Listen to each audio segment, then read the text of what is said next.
चीजों के बारे में पढ़ेंगे।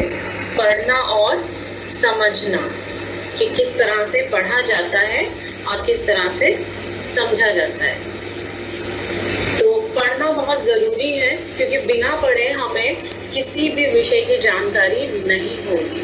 तो पढ़ने के भी तरीके होते हैं और किस तरीके से पढ़ना चाहिए, तो उस पर हमें ध्यान देना चाहिए। तो हम पढ़ते हैं, अभी कुछ पॉइंट्स हैं जो मैं आपके सामने क्लियर करती हूँ।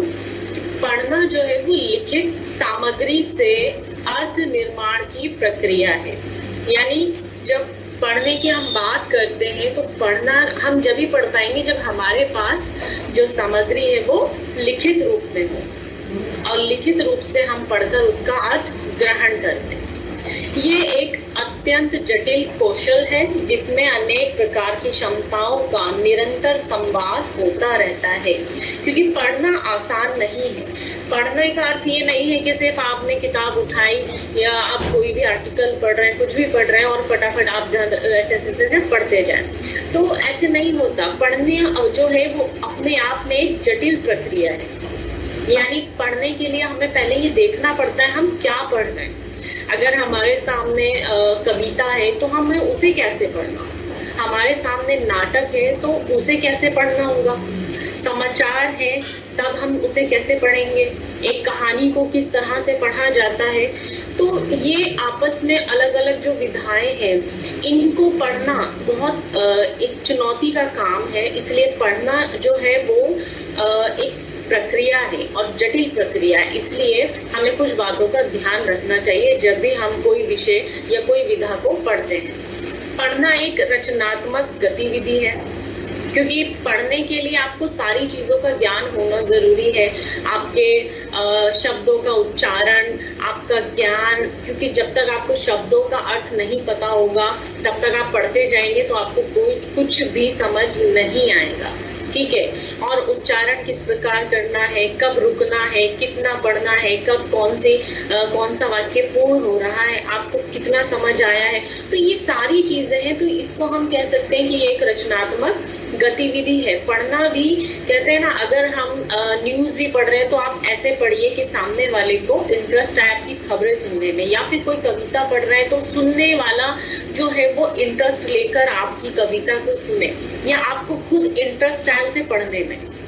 इस तरीके से आप उसको पढ़ें। कोई भी पाठ्य सामग्री संपूर्ण नहीं होती, अर्थात पूरी बात उसी में निहित नहीं रहती है। जितना लिखा जाता है उतना हम पढ़ लेते हैं, लेकिन हम ये नहीं कह सकते कि जितना लिखा गया है वो पूर्ण है, मतलब उतना पूरा है। क्योंकि कभी कभी क्या होता है, कभी नहीं, अक्सर ये होता है कि जब हम चीजों को पहले से जानते हैं, समझते हैं और फिर हम पढ़ते हैं, तब हमें बातें या पूरा वो विषय या पूरा पाठ अच्छे से समझ आता है। इसलिए विषय अपने आप में पूर्ण नहीं होता। उसको हमें पूर्ण हम कब बनाते हैं उसे पूर्ण, जब हम उस विषय की पूरी जानकारी पहले से समझकर रखते हैं या पहले से समझ लेते हैं, फिर हम उसे पढ़ते हैं। तब वो पाठ और आपकी जो मस्तिष्क में जो आपने एक जानकारी इकट्ठा की हुई है आपके बुद्धि में, तो वो दोनों चीजें जब कनेक्ट होती है तभी हमें उस पाठ का असली जो वास्तविक मूल है, जो वास्तविक अर्थ है, वो स्पष्ट हो जाता है। अन्यथा जब आप विषय की बिना पूर्ण जानकारी के आप उस विषय को पढ़ेंगे तो आपको कुछ समझ नहीं आएगा। इसलिए वो पाठ जो होगा वो पूर्ण नहीं होगा। ठीक है। तो किसी भी पाठ्य सामग्री को समझने के लिए पाठक पाठ्य सामग्री के विषय के बारे में अपने पूर्व ज्ञान का उपयोग करता है या करती है। ठीक है। ये बात मैं कह चुकी हूँ कि आपने जितना भी ज्ञान पहले हासिल किया हुआ है, पहले अर्जित किया हुआ है, उसको आप जोड़ते हैं आगे जो आपने पाठ पढ़ा है। ठीक है। पाठक इस पूर्व ज्ञान का उपयोग पाठ्य सामग्री में निहित संदेश की आपूर्तियों को पूरा करने व उसमें दी गई जानकारियों को संजोने में करते हैं। ठीक है। यानी पाठक स्वयं अर्थ का निर्माण करते हैं। आप एक पाठ अगर एक कविता है या एक नाटक है, उसे आप जब ही समझ पाएंगे जब उसके बारे में आप अच्छे से जानकारी लेकर इकट्ठा करके बैठेंगे, तभी आप खुद से उस चीज का अर्थ निर्माण कर सकेंगे। क्योंकि कविता अगर आप पढ़ रहे हैं तो जो कवि है वो उतना ही नहीं लिखता जितना कि हमें दिखाई देता है।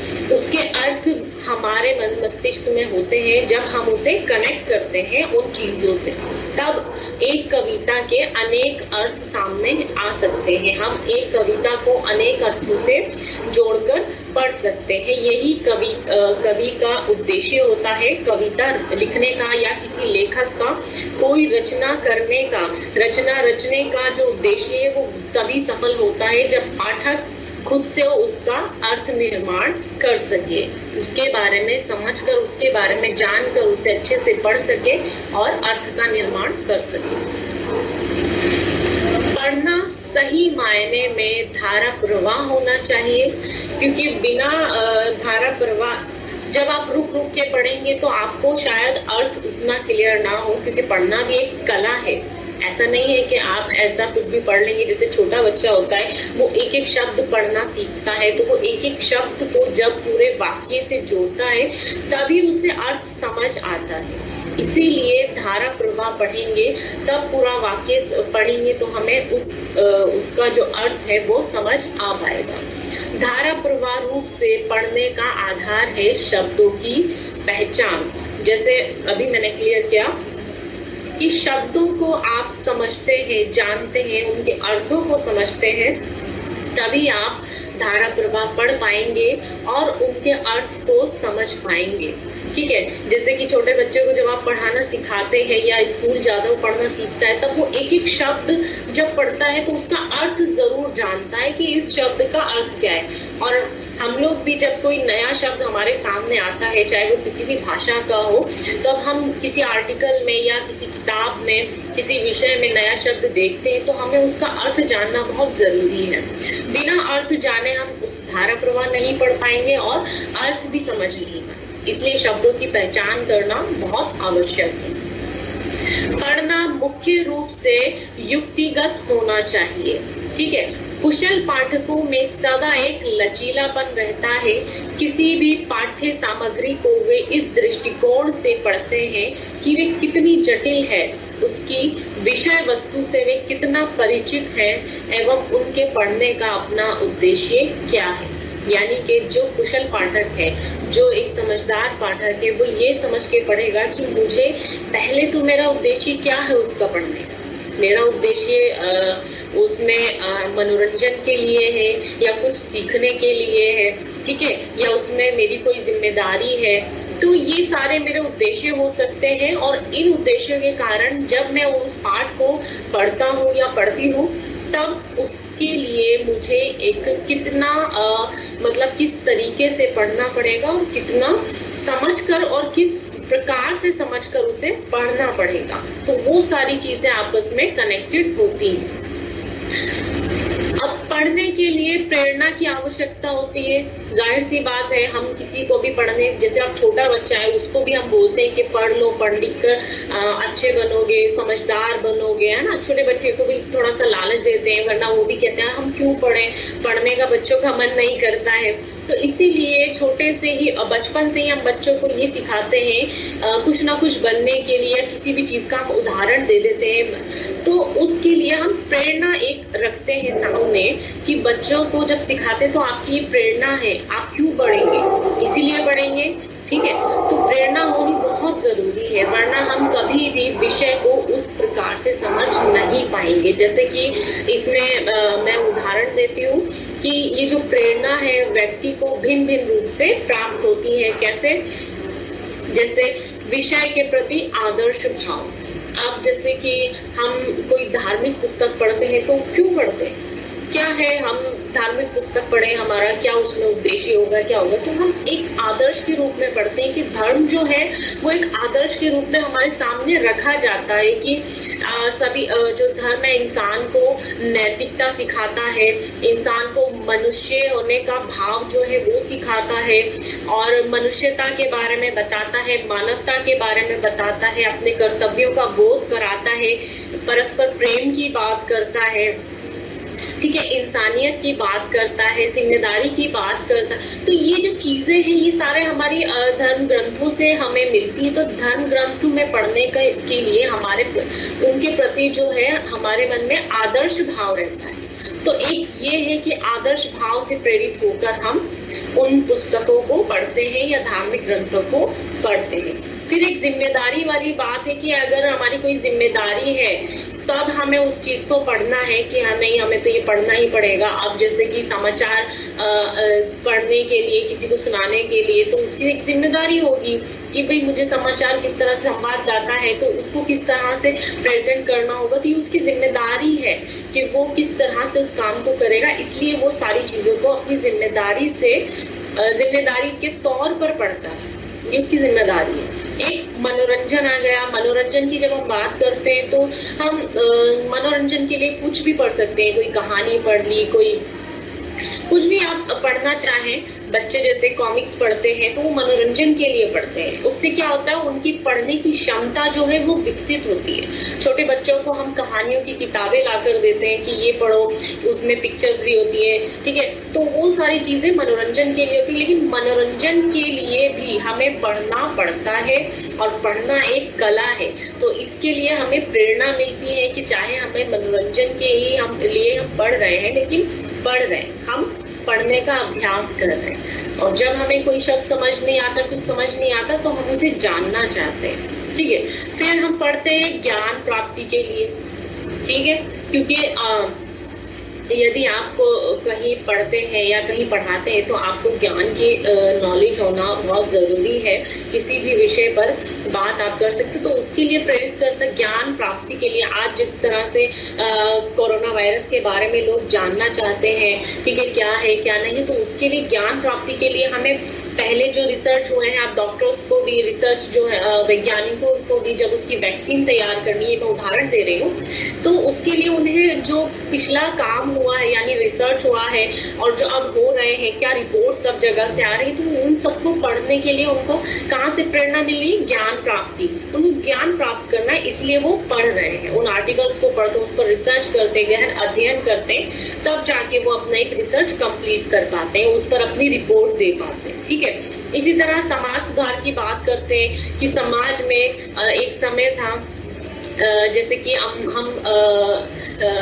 अम्बेडकर जी की बात करते हैं, तो भीमराव अम्बेडकर जी, उन्होंने जब समाज सुधार की बात की तो उनको कहाँ से प्रेरणा मिली? पढ़ने की। समाज सुधार के लिए उन्होंने पढ़ा कि हमें समाज से कितनी बुराइयों को निकालना है, कितने जो कुरीतियां हैं, कितने अंधविश्वास है, हमें वो सब दूर करना है, इसलिए हमें पढ़ना है, इसलिए हमें ज्ञान अर्जित करना है।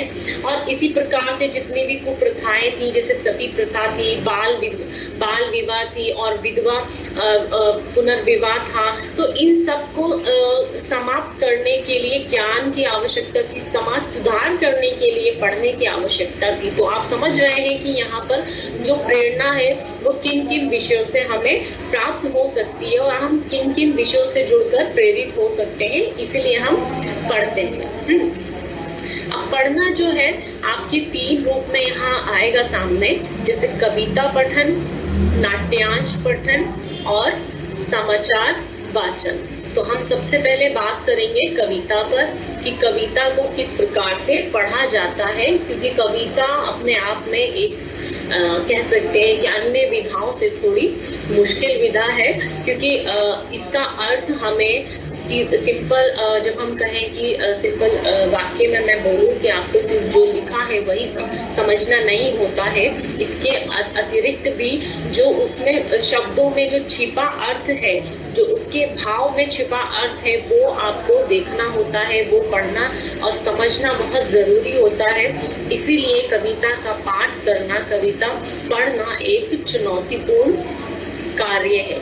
तो हम इसको जैसे कि आचार्य रामचंद्र शुक्ल जी ने इसके बारे में क्या कहा है कि कविता से मनुष्य भाव की रक्षा होती है, सृष्टि के पदार्थ या व्यापार विशेष को कविता इस तरह व्यक्त करती है मानो वे पदार्थ या व्यापार विशेष नेत्रों के सामने नाचने लगते हैं। वे मूर्तिमान दिखाई देने लगते हैं। इनकी उत्तमता या अनुत्तमता का विवेचन करने में बुद्धि से काम लेने की जरूरत नहीं पड़ती। कविता की प्रेरणा से मनोवेगों के प्रवाह जोर से बहने लगते हैं। तात्पर्य ये कि कविता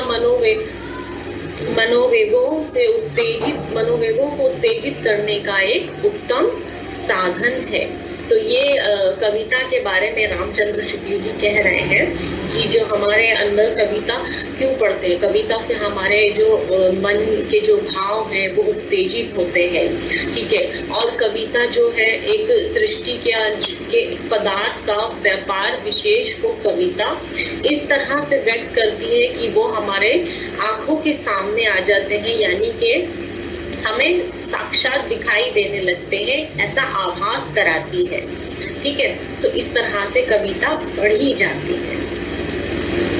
अब यदि क्रोध, करुणा, दया, प्रेम आदि मनोभाव मनुष्य के अंतःकरण से निकल जाए तो वे कुछ भी नहीं कर सकता।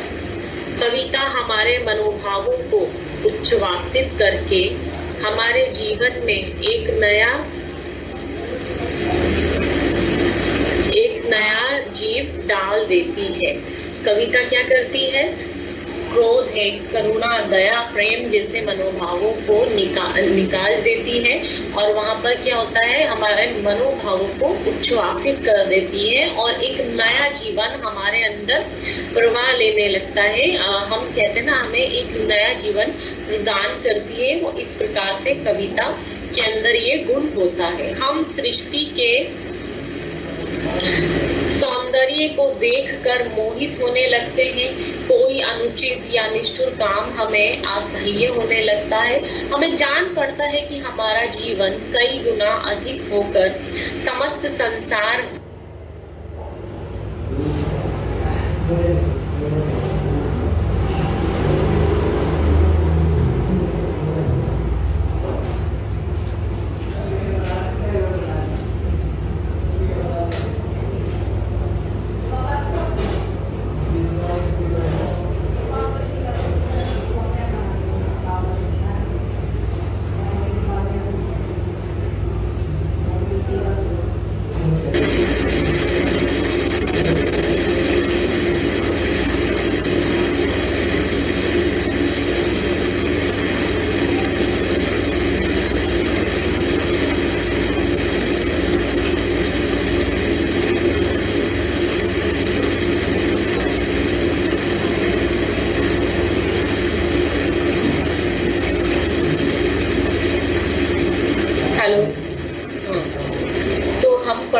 कविता के बारे में, कविता पठन किस प्रकार होता है।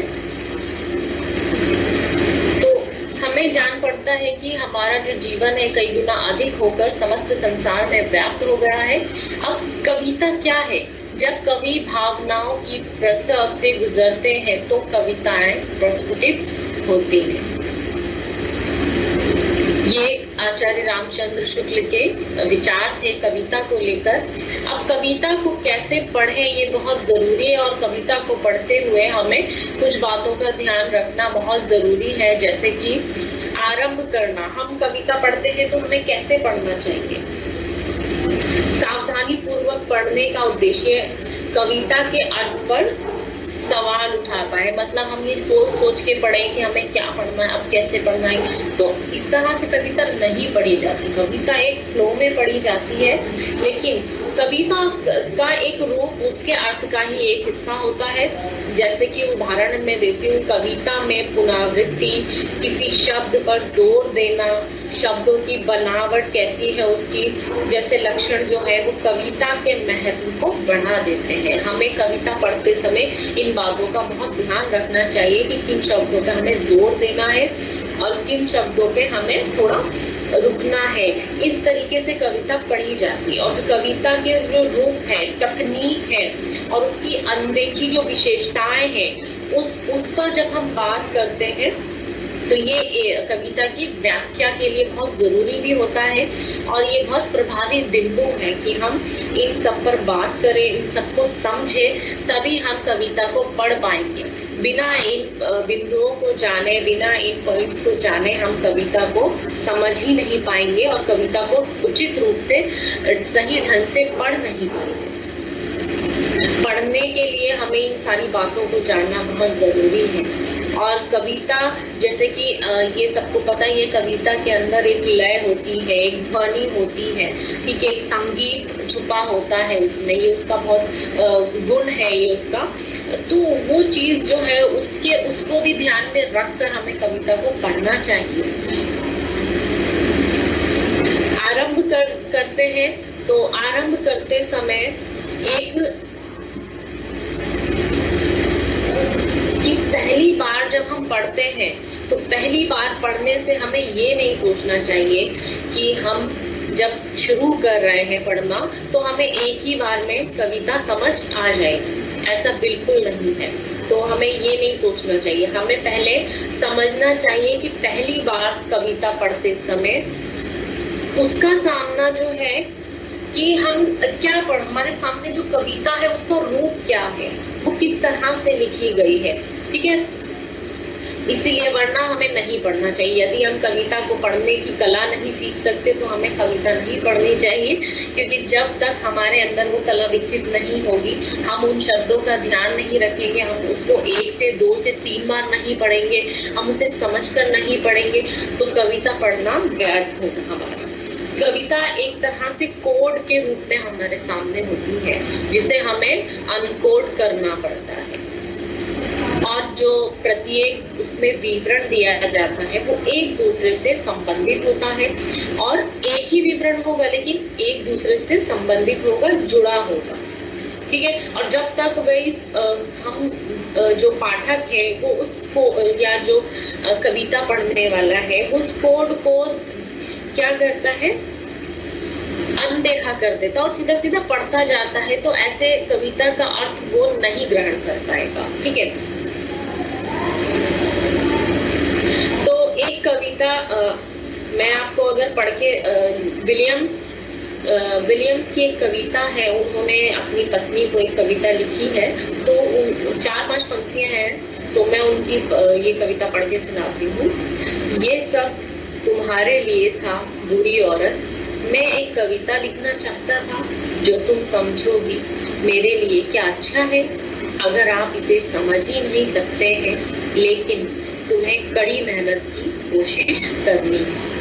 अब ये अपनी पत्नी के लिए लिख रहे हैं और उसमें वो चेतावनी भी दे रहे हैं, कविता पढ़ना मुश्किल है, मैं तुम्हारे लिए कविता लिख रहा हूँ, लेकिन कविता पढ़ना तुम्हारे लिए बहुत मुश्किल है। इसलिए तो उन्होंने सुझाव दिया है कि एक पाठक को निरंतर प्रयास करना चाहिए कविता पढ़ने के लिए, ताकि किसी तरह एक पाठ उसे पूरा कर सके पाठक, और फिर जो कवि कहना चाह रहा है उसे समझ सके, और जितना उसने लिखा है उतना ही नहीं, उससे आगे भी वो अपनी समझ को, कविता के प्रति अपनी समझ को विकसित कर सके। जब हम कविता पढ़ते हैं, शुरुआत करते हैं, तो हमें ऐसा, पाठक को ऐसा लगना चाहिए कि वो एक कल्पनाशील नाटक देख रहा है, उसको मतलब कल्पनाशील नाटक में प्रवेश कर रहा है। क्योंकि जैसे जैसे हम कविता पढ़ते जाते हैं, जैसे कि रामचंद्र शुक्ल जी ने बोला कि जब हम कविता पढ़ते हैं तो वो चीजें हमारे आंखों के सामने दिखाई देने लगती है, तो उसको फीलिंग के साथ पढ़ना बहुत जरूरी है, ठीक है। तो जिसने अपने अनुभव और अपने दृष्टिकोण से समझ बनाते हुए उस कविता को पढ़ा, तो उसके सामने वो चीजें एकदम स्पष्ट होती जाती हैं। कविता पढ़ना एक चुनौती है, लेकिन कई अन्य चीजों की तरह इसके लिए भी अभ्यास की जरूरत होती है, और इसमें जैसे जैसे आप इसमें अभ्यास करते जाते हैं, प्रगति करते जाते हैं, तो आपके जो कौशल है और जो अंतर्दृष्टि है उस कविता को समझने की, वो विकसित होती जाती है, ठीक है। सफल कविताएं जो है आपके विचारों को खुलकर प्रकट करने के लिए जो है वो आपका स्वागत करती है, यानी कि आपको एकदम सारी चीजों का जो है क्लियर कर देती है, ठीक है। लेकिन जो कविताएं, ये डिपेंड करता है कि कविता की जो संरचना है वो किस प्रकार से है। कविता की संरचना की जो समय कवि के मन में जो सबसे महत्वपूर्ण नहीं है या जो सबसे महत्वपूर्ण है, वो चीजें भी पाठक को समझ आ जानी चाहिए कि कवि इससे क्या कहना चाह रहा है और कवि का इसको लिखने का या इसको कहने का क्या उद्देश्य रहा है। कविता की पंक्तियों को जो पढ़कर जो अर्थ निकलता है उसका भाव उससे ज्यादा अधिक होता है। कवि उससे भी कहीं अधिक कहना चाहता है, यहाँ तक कि इस भाव को स्पष्ट करना कभी कभी असंभव हो जाता है पाठक के लिए भी, ठीक है, क्योंकि वो उससे अधिक होता है जितना कवि लिखता है। इसलिए अपने उनको शब्दों में व्यक्त कर पाना शायद संभव ना हो। एक कविता में बहुत आगे तक जाने से पहले उसे पढ़ना पड़ता है। वास्तव में क्या है, बहुत सारे पढ़ते हुए हम बहुत सारी चीजें समझते हैं और डिपेंड करता है, जब हम कविता स्टार्ट करते हैं, शुरू करते हैं, तब हम सबसे पहले उसका क्या पढ़ते हैं, शीर्षक पढ़ते हैं। तो जब हम उस कविता का शीर्षक पढ़ते हैं तो शीर्षक से बहुत सारी चीजें आपके मन में आ जाती हैं कि ये कविता किसके बारे में होगी, ठीक है। कविता की आकृति को देखकर आप अंदाजा लगा लेते हैं कि कविता कैसी है, पंक्तियों में है या समूह में है, ठीक है। तो ये सब आप देख सकते हैं कि पंक्तियां कितनी लंबी है और पंक्तियां कितनी छोटी है। तो ये सारा हम पहले देखकर ही समझ लेते हैं कविता के बारे में कि कविता को किस प्रकार उस कविता को पढ़ा जाएगा जिसकी पंक्तियां छोटी है, या किस प्रकार उस कविता को पढ़ा जाएगा जिसकी पंक्तियां लंबी लंबी है, बड़ी है। तो ये सारे अच्छे गुण हैं जो आपको एक कविता पढ़ने के लिए